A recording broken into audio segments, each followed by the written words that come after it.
Bismillahirrahmanirrahim. Assalamu alaikum, my dear Falconians of Campus 9. This is your science teacher, Ms. Sayyida Serish Ehsan. So, guys, today we are going to continue our chapter number 3, that is plant growth. And today we are going to do topic number 3.2, plants and nutrients. So, hurry up, my dear students, take out your books, open page number 60 in front of you while watching this video. So here is topic number 3.2, plants and nutrients, in front of you on your screens, and which we are going to discuss how or what is the necessity or the requirement for the plants about nutrients and why they need nutrients, why they require nutrients. This is what we are going to discuss in this. Now here is point number 1, without nutrients plants cannot grow healthily. Means if there will be no nutrients given to the plants, plants cannot grow healthy, they will die or stop growing bigger, right? Secondly, there are two types of plants. We all know that some plants are insectivorous plants, those love to eat the insects, and the example of the insectivorous plants is already given in your book on page number 60, that is figure number 3.9.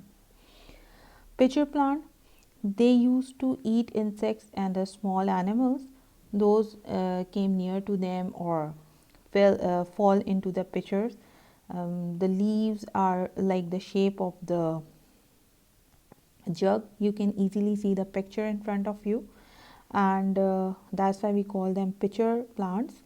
And they are they digest those little insects or small insects, we can say, those who fall inside them with the help of digestive juice which is present inside them, right? So they are considered as the insectivorous plants. And why they do so, why they do this?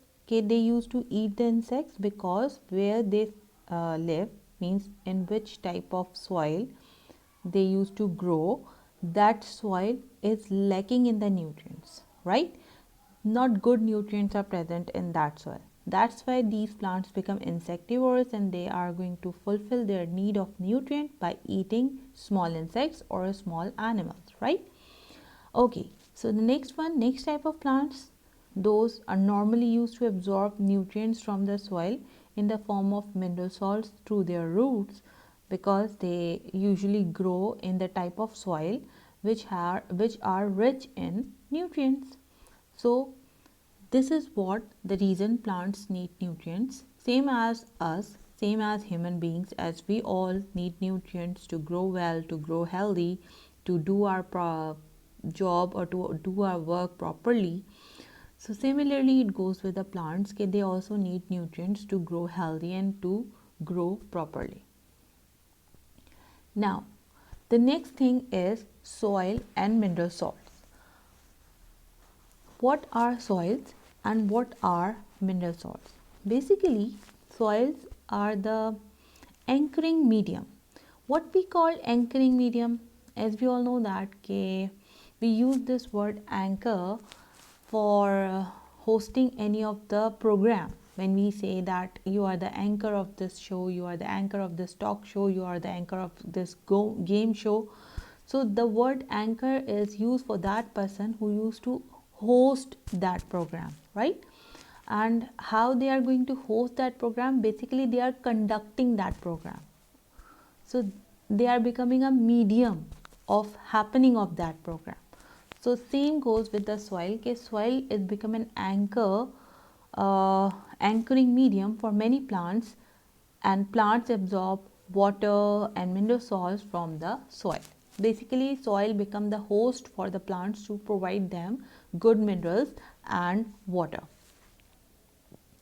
The soil used greatly influences the growth and development of plant. Because of this nature of soil leaves good impact on the growth of or the development of the plants. Now let's move towards page number 62. Here we have different types of soils present on page number 62 in front of you in your book, and also in front of you on your screens as well. There are three basic types of soils which commonly found. First one is clay, second one is sand, and third one is loam. Now, what is the difference between these types of soils and how they perform their function according to the requirement of the plants? First one is clay. Basically, what is the nature of the clay? Whenever watering is done with the clay plants, what happened? They used to hold more water. This type of soil used to hold more water and slow to absorb water and slow to release water. Means they used to absorb water very slowly. Whenever we try to pour some water on the clay, they used to absorb water very slowly, and on the other hand, when they absorb the water, they hold that water inside them and they used to release that water very slowly. So those plants need greater quantity of wet water for the survival. They grow well in the clay soil, right? Do not apply the water faster than the soil can soak it in or water in cycles, right? Second type of soil is sand and extremely porous. Sand is extremely porous, means they have large pores between them and they allow water to flow very quickly. They does not hold the water for a long time. They allow the water to flow very quickly. So water in half-inch increments to saturate soil 6 to 8 inches deep, right? So basically sand is a little bit larger, we can say, than the clay, because clay is considered as the fine soil, fine particles, while the sand is having larger particles.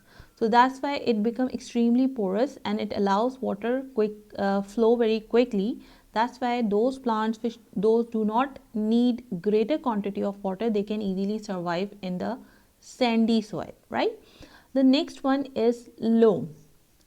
Now loam is what? Basically it is a mixture of clay and sand and other type of soils. Basically it's a mixture, and they are very porous because they are just like balls, we can say. We can found loam like loam. That's why we calling the name loam na, because loam is means the balls or the bunch of the small balls, we can say. In easy words we can call it small balls of soil. So basically loams are very porous and they retains moisture and is the optimal soil type, and they have water, they absorb water very much and they retains water. The water remain or stay in loamy soils, right? So basically these type of soils particles affects the temperature, air, water and mineral contents, right? And in turn affect the types of plants also. Okay, in which type of soil which type of plants used to grow. Now let's take an example of the different types of plants, like vegetables. If we talk about the vegetables grow much more better in loamy soil, the soil which retains water inside it, and which is very much porous and which have a good moisture inside it. Such type of soil is very good for the vegetables. So mostly vegetables used to grow in the loamy soil. While when we talk about the rice plants, they used to grow well in the clay soil, because they do not need greater quantity of water now. That's why they normally grow in a clay soil. While if we talk about the cacti, the cactus plants, they best grow in the sand because they store water inside them for the long time. That's why they grow in sand very good, because they usually found in the deserted areas na? So when we see the deserted areas, the soil which is present in such areas is sandy soil. So that's why, and cactus used to grow in the deserted areas very well, because the property of cactus is to store water for long time, and the loss of water is very less from the cactus, and the roots are so long that they can reach far away for the searching of the water. So that's why cactus used to grow in the sandy soil. So this is how the soil types or the growth of plant depends on the different types of soils, and how the types of soils shows us which of the soil is good in storing water in it, and which of the soil does not good in storing water in it, right? So after watching this video and going through your book, page number 60 to page number 63, you will be definitely able to answer this small thing about it. It is already given in your book, that is on page number 63. What characteristics should soil have to suit animals which live in the soil? Now, up till now we talk about the plants. Now you have to tell us that those small animals or small insects used to live in the soil. We all know that. So what characteristics should soil have to suit animals which live in the soil? Why are these characteristics important? And the third part you have to tell us, okay, Hans, which of the type of soil is more suitable for soil living animals? This is all what you have to do as your home assignment after watching this video and going through the whole topic given on page number 60 to page number 63. Take care, students.